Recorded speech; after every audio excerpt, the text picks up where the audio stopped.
उत्साह आपल्याला मतदानात दिसला पाहिजे.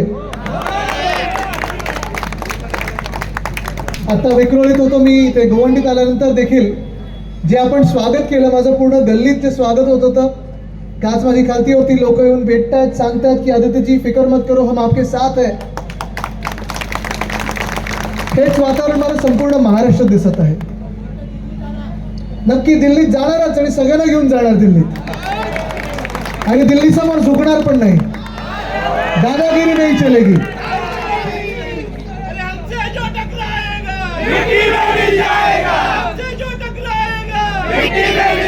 ती वेळ आलेली आहे जे तुम्ही सांगताय की हमसे जो टकराएगा ती वेळ आलेली आहे. 2024 साठी आपण सगळेच थांबलो होतो. गेले 5 वर्ष आपण विचार करत होतो की आता निवडणूक कधी येणार, जे चुकलेलं आहे ते कधी बदलणार आपण. आणि त्यावेळी एक वेगळा नारा होता, एक ही भूल, परत करणार ती भूल. कारण 2019ला आपण फसलो, आपण सगळेच फसलो, देश फसला. आणि काल परवाकडे पण मी सांगत होतो, इथे मागे बोलू नका जरा, काल परवाकडे पण मी सांगत होतो 1 एप्रिलला आपण एप्रिल फूल डे साजरा करतो, सगळे हा मेसेज करतो, एप्रिल फूल एप्रिल फूल एप्रिल फूल. गेले 10 वर्ष आणि खास करून गेले 5 वर्ष केंद्र सरकार आपल्याला एप्रिल फूल नाही, अच्छे दिन अच्छे दिन अच्छे दिन सांगते. अच्छे दिन आएंगे अच्छे दिन आएंगे. आपल्याला वाटलं 2014 मध्ये येतील, 2015 मध्ये येतील, 16, 17, 18, 19ला पुन्हा एकदा वाटलं आपल्याला की चला 5 वर्ष आपण अजून देऊ. आता 2014 वरनं 2019, 19 नंतर आता 2024, 10 वर्ष झालेले आहेत. अच्छे दिन आलेत कोणाचे? जे जुमले आपण ऐकले होते 15 लाख प्रत्येकाच्या खात्यात येणार, ते आलेत कोणाच्या? डिझेल पेट्रोल किंमत काय झाली आहे? कमी झाली की वाढली आहे? गॅस कमी झाली की वाढले? किंमत वाढली, महाग होत चालले, महागाई वाढत चाललेली आहे, जुमले वाढत चाललेले आहेत. आणि हे सगळं होत असताना तुम्ही मला सांगा, हे जुमले जे अच्छे दिन आएंगे जे चाललं होतं, हे अच्छे दिन कदाचित काही भाजपच्या नेत्यांसाठी आले असतील, जो भाग के गए उनके लिए आए होंगे. पण आपण जे जमिनीवर थांबलेलो आहोत, महाराष्ट्रासाठी थांबलेलो आहोत, देशभरात तुम्ही मला सांगा अच्छे दिन तर आलेच नाहीत, उलट बुरे दिन यायला लागले आहेत. कारण देशात आज मी तुम्हाला विचारतोय, इथे तरुण मुलं मुली किती आलेत? किती आलेत? जरा हात वरती करून सांगा. आप भी कितने, क्या उम्र आहे आपकी? 20, 25. तुम्ही मला सांगा, शिक्षण झालं, सगळं झालं, जॉब्स मिळतात का कोणाला? नोकऱ्या जे आपल्याला प्रत्येक वर्षी 1.5-2 कोटी जॉब्स मिळणार होते, आहे नोकरी आपकी घर आहे? नाही. आणि हाच प्रॉब्लेम झालेला आहे देशभरात. संजय भाऊ, कालचा रिपोर्ट आहे, काल सांगितलेलं आहे की तुम्ही IIT मधून शिका, IIM मधून शिका, कॉलेजमध्ये शिका किंवा नका शिकू, नोकरी आपल्या देशात नाहीच, नोकऱ्या मिळतच नाहीयेत. म्हणजे तरुणांना तुम्ही खोटी स्वप्न दाखवली, गाजर दिलं, आणि हे सगळं करून तुम्ही जी बेईमानी करताय, ती सगळी बेईमानी तुम्ही आमच्या देशासोबत करत आहात, आमच्या तरुणांसोबत करत आहात. कारण 10 वर्षानंतर देखील ज्या तरुणांनी तुम्हाला मतदान केलं होतं, आमचं वय वाढत गेलेलं आहे, गॅस डिझेल पेट्रोल GDP वाढत तो चाललेला आहे, पण अजूनही आमच्या घरात चूल पेटत नाही. ही मुसीबत, ही तकलीफ, ही जी काही, हा जो काही प्रॉब्लेम आहे तो आपण सहसा कुठेही जगभरात पाहत नाही, तो आपल्या देशात पाहतोय की तरुण पिढी वाढत चालली पण जॉब्स मिळत नाही.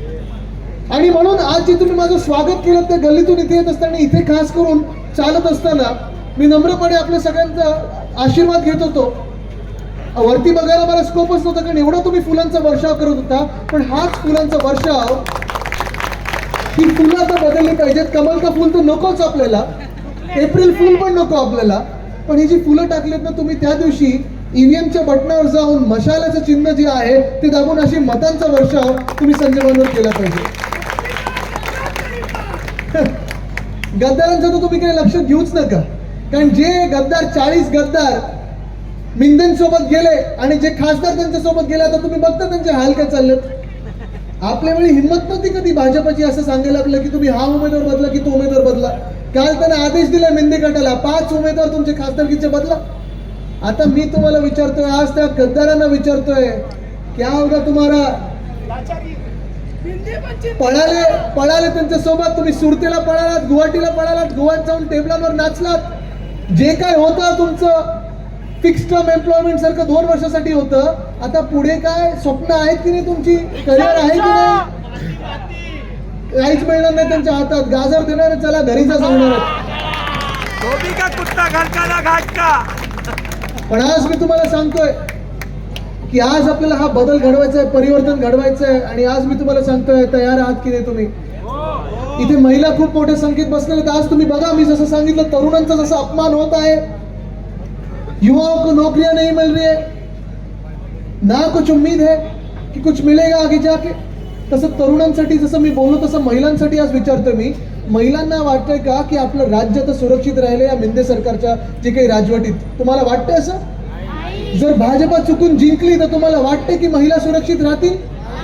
आज बघा तुम्ही, या आपल्या मंत्रिमंडळात, राज्याच्या मंत्रिमंडळात जे मिंदे गटाचं मंत्रिमंडळ आहे, त्या मंत्रिमंडळात 2 असे मंत्री आहेत ज्यांनी महिलांवर शिवीगाळ केल्याचा आरोप आहे, अत्याचार केल्याचा आरोप आहे, पण त्यांना काढलं नाही. उद्धव साहेबांनी ज्यांना गेट आउट म्हणून सांगितलं होतं, ती जी संस्कृती आपल्याला वंदनीय हिंदू सम्राट बाळासाहेब ठाकरेंनी सांगितलेली आहे की महिलांचा अपमान आपण सहन करायचा नाही.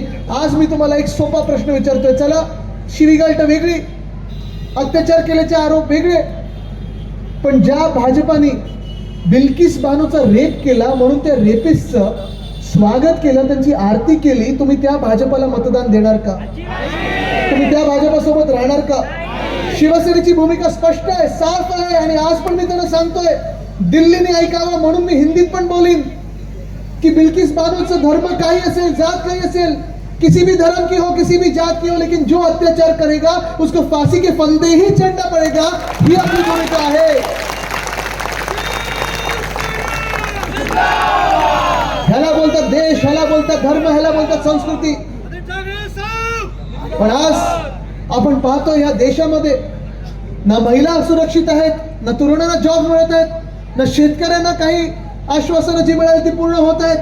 आज मी तुम्हाला विचारतोय, आपला देश नक्की चाललाय तरी कुठे? आणि म्हणून मला माहिती आहे तुम्हाला जायचं आहे, तुम्हाला आता वेळ होत चाललेली आहे, 10 वाजायला आलेत, आमच्यावर पण आचारसंहितेचं बंधन आहे, मी जास्ती वेळ घेणार नाही, पुन्हा एकदा आपली प्रचार सभा होणारच आहे. पण आज हा प्रश्न आलेला आहे की आपण दिल्लीच्या दादागिरीसमोर झुकणार का? आज जे महाराष्ट्र द्रोही किंवा महाराष्ट्र विरोधी भाजपा आहे त्यांना तुम्ही मतदान करणार का? आज आपण बघतोय, एका भाजपाचे जे उमेदवार आहेत पियुष गोयल जी, त्यांनी परवा इंटरव्ह्यू मध्ये सांगितलं मेरा एक सपना है. हे पियुष गोयल जी बोलतात, मेरा एक सपना है, मुंबई को स्लम फ्री करना है. और स्लम फ्री कैसे करना है? तो सभी जो अपनी झुग्गियां हैं, झोपड़ियां हैं, उसे जाके हम सॉल्ट पैन में जो वसई विरार है वहां सबको शिफ्ट करेंगे. कोणी जाणार तिथे? जायला तयार आहात? आपलं शिवसेनेचं धोरण आहे ते स्पष्ट आहे. जे आपले झोपडपट्टी पुनर्वसन योजना आहे त्याचं धोरण हेच आहे की ज्याची झोपडी जिथे असेल तिथेच आपण त्याला घर देणार. हे शिवसेना म्हणून मी तुम्हाला आज सांगत आहे. पण आपण 10 वर्ष जे ऐकत आलो, प्रधानमंत्री आवास योजना असेल, 2022 पर्यंत सगळ्यांना घर असेल, सबको घर मिलेगा ऐसे सबने किसी ने कहा था, किसी नेता ने कहा था, मिला है किसी को घर? नहीं मिला. आणि म्हणून आज मी तुम्हाला प्रश्न विचारतोय की जे पियुष गोयल तुम्हाला सांगत आहेत, भाजपचं जे स्वप्न आहे की आम्ही सगळे झोपडपट्ट्या मुंबईतून काढून वसई विरार किंवा वडाळा किंवा जिथे मिठागर आहेत तिथे टाकणार, तुम्ही त्यांना निवडून देणार का? त्या भाजपला तुम्ही मतदान करणार का? हे स्वप्न तुम्ही लक्षात घ्या, कारण ही स्वप्न नुसतं एका उमेदवाराची नाहीत, तर संपूर्ण पक्षाची आहेत. आज इथे संजय भाऊ तुमच्या सोबत उभे आहेत, आम्ही सगळे शिवसेना म्हणून सोबत आहोत. आपल्या गेल्या जे काही महाविकास आघाडीचं सरकार होतं 2.5 वर्षामध्ये कोविडचं काम तर केलंच. मुंबईचं कौतुक जगभरात झालं. मग वर्ल्ड हेल्थ ऑर्गनायझेशन असेल, सुप्रीम कोर्ट असेल, सगळ्यांनी आपलं कौतुक केलं, उद्धव साहेबांचं कौतुक केलं. कारण तेव्हा जेव्हा सगळीकडे देशभरात आपण पाहत होतो भीतीचं वातावरण होतं, मग सीएचं वातावरण असेल, एनआरसीचं वातावरण असेल किंवा कोविडचं वातावरण असेल, जिथे जिथे दंगली पेटवण्याचं काम भाजपा करत होतं, आपण इथे शिवसेना उद्धव बाळासाहेब ठाकरे पक्ष म्हणून 2.5 वर्षात एक सुद्धा दंगल होऊ दिली नाही. ही आपली शिवसेना आहे. सगळ्यांना घेऊन आपण पुढे चाललेलो आहे. कारण जो कोणी हा महाराष्ट्राचा भूमिपुत्र असेल, जो कोणी हा महाराष्ट्र प्रेमी असेल, जातपात धर्म न बघता आपण त्याची सेवा केली होती आणि पुढे देखील करत राहणार. हा मी तुम्हाला शब्द आज इथे द्यायला आलेलो आहे.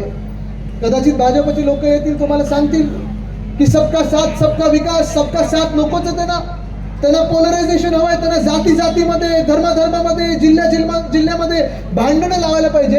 जेव्हा आपण भांडतो तेव्हा त्यांची पोळी भाजली जाते. ही पोळी तुम्ही त्यांना भाजू देणार का? त्यांचा सबका साथ सबका विकास मध्ये विकास कोणाचा होतो? तर त्यांच्या मित्रांचा होतो, त्यांच्या बिल्डरांचा होतो, त्यांच्या कॉन्ट्रॅक्टरांचा होतो, त्यांच्या उद्योगपत्यांचा होतो आणि ईडी आयडी सीबीआयचा होतो. पण हा विकास कधी देशाचा झाला नाही. ते चित्र आपल्याला बदलायचं आहे. आज आपण पाहतो बिहारमध्ये देखील माझ्याच वयाचे जे तेजस्वी यादव आहेत ते पण लढत आहेत. तिथे पण ते बदल घडवणार आहेत. आज मी तुम्हाला विचारतोय, तुम्ही बदल घडवणार की नाही? तुम्ही इथे शिवसेनेचा उमेदवार जिंकून देणार की नाही? आज जर तुम्हाला शिवसेनेचा उमेदवार जिंकून द्यायचा असेल तर मी तुम्हाला विचारतोय, आपलं चिन्ह कुठचं आहे? चिन्ह कुठचं आहे? चिन्ह कुठचं आहे? निवडून देणार की नाही? देणार की नाही? जीत होगी विशाल, चिन्ह है. जीत होगी विशाल, चिन्ह है. जीत होगी विशाल, चिन्ह है. आणि उद्धव साहेबांनी जो नारा दिलाय दिल्लीत, तो इथे पण द्यायचा आहे. अब की बार, अब की बार, अब की बार. जय हिंद, जय महाराष्ट्र, वंदे मातरम.